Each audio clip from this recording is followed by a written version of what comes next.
Se não tem remédio nem vacina, só tem uma saída. Uma, não tem duas. É o isolamento social radical. Por quê? Porque ele tem uma característica diferente da gripe H1N1, da influenza, da gripe espanhola no passado, que é a velocidade selvagem com que ele se propaga. E por conta das loucuras do Bolsonaro, o Brasil já é o país no mundo em que o coronavírus adaptou-se para ser mais veloz ainda do que em qualquer outro lugar do mundo.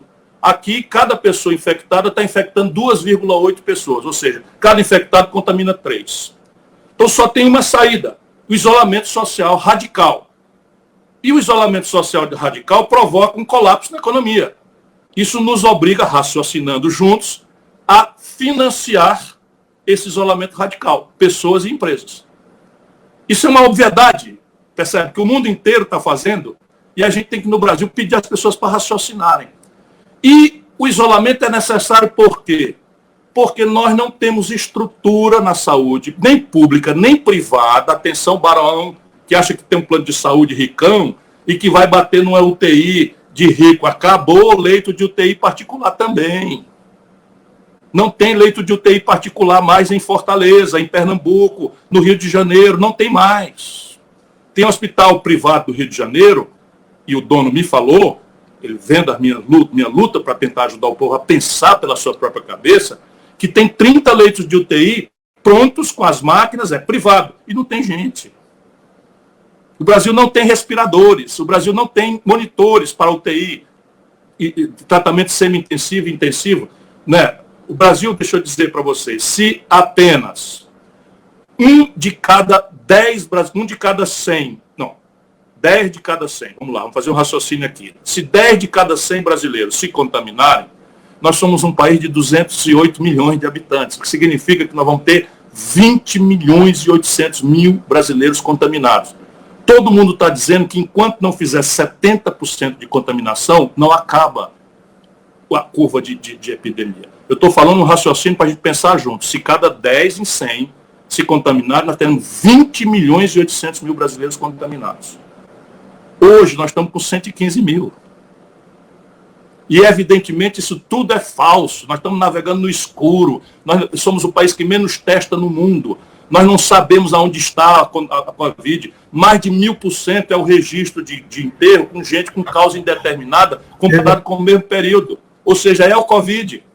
Os especialistas falam aí na USP que pode ser de 10 a 12 vezes maior o número. Se nós temos quase 9 mil pessoas, e eu não tenho o número de hoje à noite, porque eles estão atrasando, se nós tivermos 9 mil pessoas e teremos 9 mil, 10 vezes dá 90 mil. Dá 90 mil brasileiros que já teriam morrido hoje. Porque o que nós estamos publicando é uma informação de 2 semanas atrás. Portanto, frear a velocidade de contaminação é a única saída. E isso nos leva a outro, isso paralisa a economia. Não tem que ter dubiedade nisso, isso paralisa a economia. Então, o governo, e ninguém mais tem capacidade para fazer isso, tem que indenizar isso. Como é que faz essa indenização? Com R$200, que era a proposta do Bolsonaro, Guedes, não é razoável. Nós forçamos a mão, conseguimos levar para R$600 3 meses. Ora, isso vai passar para setembro. Então, o que devíamos fazer? Pegar os 3 vezes 6, 18, e pagar R$1.800 para todo mundo ontem. O que é que o governo está fazendo? Obrigando o nosso povo a ir para filas da porta das agências da Caixa Econômica na nação inteira. O governo brasileiro do senhor Bolsonaro virou o maior vetor de infecção, chamando o povo pela miséria, pela humilhação, exigindo que mãe de família miserável, pobre, que não tem dinheiro para comer, faça na Receita Federal um CPF do recém-nascido. Quando você devia fazer, como isso é para atingir 70 milhões de pessoas, você devia fazer o inverso. Chama todo mundo para receber e bota lá na lei que quem for apanhado em fraude vai devolver 10 vezes o valor e vai para a cadeia por 10 anos. E aí você trata todo mundo a sério, faz o dinheiro chegar a R$1.800 para a pessoa poder ficar em casa. Aí eu posso dizer para a pessoa, fique em casa, né? Senão o camarada não vai poder ficar. E eu tenho que ajudar as empresas. E como é que eu faço para ajudar as empresas? Eu tenho que estabelecer um caminho de crédito capital de giro a custo zero. O governo brasileiro é o único governo do mundo que está com a taxa Selic a 3%, a taxa básica de juros da economia. Nós tínhamos que zerar isso e fazer o dinheiro chegar para as empresas sem intermediação do setor financeiro privado, que está usando a pandemia, Thomas. O sistema financeiro brasileiro está usando a pandemia para ganhar dinheiro. Nas costas da tragédia do povo brasileiro, o governo deu 1 trilhão e 200 bilhões de reais de expansão de liquidez, eles aumentaram a taxa de juros e retraíram o crédito.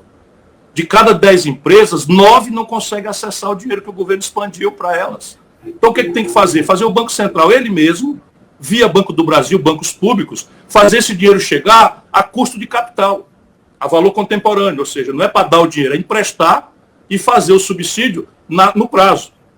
E isso é o que o mundo inteiro está fazendo. Não estou inventando nada. O Brasil, você vai falar, tem dinheiro para isso? Eu não paro nisso, não é dizer só porque eu sou da oposição. Eu estudo o dinheiro. Então, tem sim. Hoje, o Brasil tem 1 trilhão 355 bilhões de reais no Caixa Único do Tesouro Nacional. Sim, é isso mesmo que vocês estão ouvindo. Hoje, o governo tem como se fosse uma espécie de cofre, um saldo no banco, 1 trilhão 355 bilhões de reais, que estão constrangidos de serem aplicados por duas maluquices. Uma, vinculações a fundos, que não são aplicados alguns há mais de 10 anos, mas é o dinheiro que está lá, ele não pode ser usado para outra coisa, a não ser, com uma lei nova ou uma liminar do judiciário, usar para enfrentar a pandemia que está aí. Mas 150 bilhões já estão livres. Não precisa lei nenhuma, nem liminar nenhuma, já estão livres aí e são suficientes para fazer essa primeira etapa de fazer R$ 1.800 chegar para todo mundo, para não ter 3 viagens na Caixa Econômica, toda essa burocracia e pedir ao povo radicalizar a pandemia. Se a gente conseguisse um isolamento radical de 30 dias, é a forma de abreviar a crise econômica também. Esses imbecis, genocidas, não percebem isso. Tudo que a gente descontaminar e descomprimir agora, na ideia vã de atender empresário, porque o empresário vai no carrão dele, vai no helicóptero, mas o povão vai entupido dentro de trem, dentro de ônibus, um cuspindo na cara do outro. Isso é que essa elite safada do Brasil, não é, genocida, assassina, foi fazer na porta do Supremo Tribunal Federal hoje, junto com o Bolsonaro, pressionar para isso. Eles vão para o trabalho de helicóptero, ou nem vão, ficam falando de lá pelo telefone, e o povão vai ter que se espremer em ônibus, em trem, espirrando um na cara do outro, passando a mão na cara um do outro, para morrer todo mundo, para poder eles ganharem dinheiro. Isso é o que vai nos predispor para um grande debate para o dia seguinte.